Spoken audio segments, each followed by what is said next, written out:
Welcome back to lesson 2.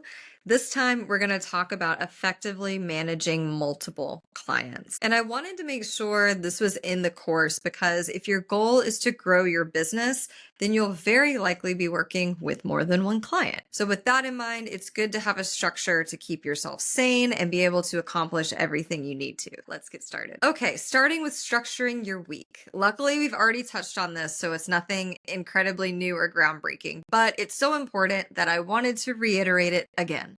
I highly recommend getting some sort of schedule in place. It can be like mine, where I have dedicated client days where I knock out work for all clients, and then I have days where I work more on my business.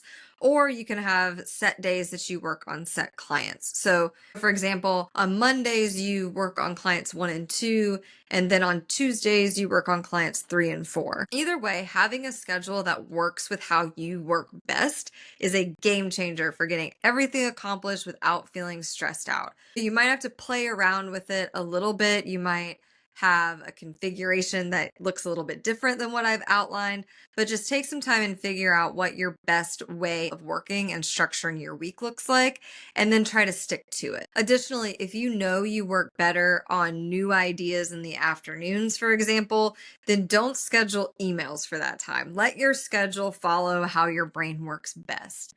At minimum, I do recommend at least going into every client's accounts every weekday just to make sure nothing crazy is happening. And if it is, you can catch it quickly. So proactivity is a good antidote to feeling stressed. And obviously, there will be times when things don't go according to plan.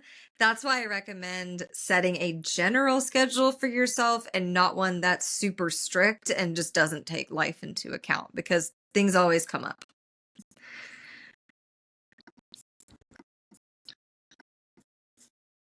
All right, next up, let's talk about client communication. As you scale, you'll find the communication will need to scale too. You'll have more meetings and generally more information and updates to keep track of. To make sure nothing slips through the cracks, I recommend taking notes when you're on client calls or inviting an AI note taker to your meetings.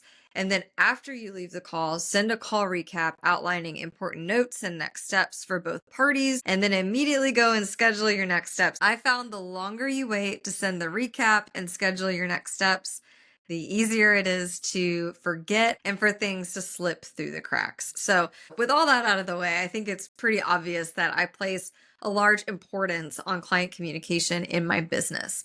Mostly because people do business with people, and it's much easier to establish relationships when you've got high quality communication that's fairly frequent. So, with that, I've got a weekly recurring task to send an update to each client. I touched on this a little bit in the last lesson, but it's nothing too crazy. It could be an observation, reminding them of an outstanding next step that they have, or just communicating about a follow up item for a call. So it syncs up with the work that I'm doing. So I'm not adding more to my to do list. I'm not introducing any friction into my routine, but it really does help for making sure the client and I are on the same page. Now let's move on to some project management tips. So I won't go into too many specifics here since I've talked quite a bit about scheduling out tasks during onboarding and beyond. However, I will say the key to working with multiple clients and not burning out is to stay organized and set realistic timelines. Reason being, if you have a strong understanding of what's on your plate each day, you can set better expectations in terms of timelines for any new requests that clients might bring your way. And one tip I have is just to be realistic with how much you can accomplish in your day.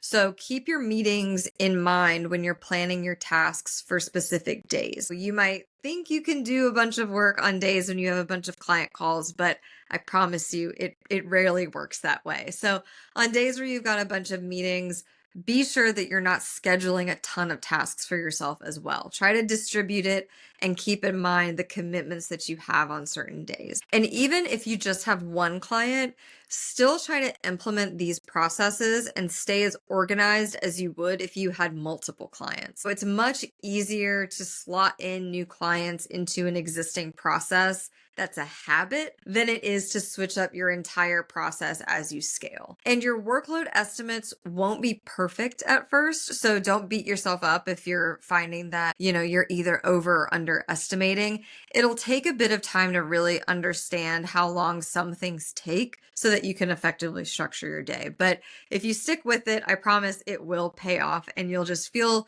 much more organized. And as we're wrapping up this short lesson, I'll leave you with some important notes.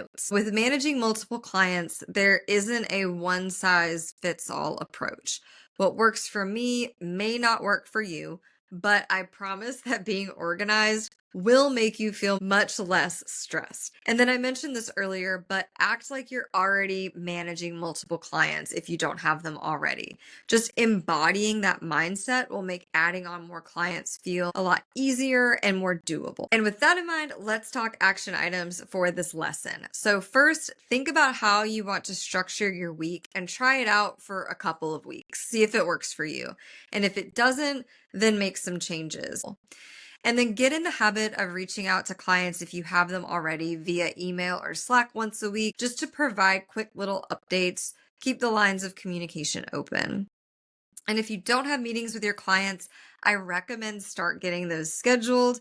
I know meetings aren't the most fun things. I don't necessarily like doing them either, but it makes gauging how the client feels much easier. It makes it much easier to create relationships. And then lastly, keep your meetings and appointments in mind when planning your week. On meeting heavy days, just know you won't be able to get as much work done, and that's okay. Just keep it in mind when you're planning. Okay, and with that covered, let's head over to the next lesson where we're going to switch gears a little bit and talk about freelance mindset shifts. So I will see you over there.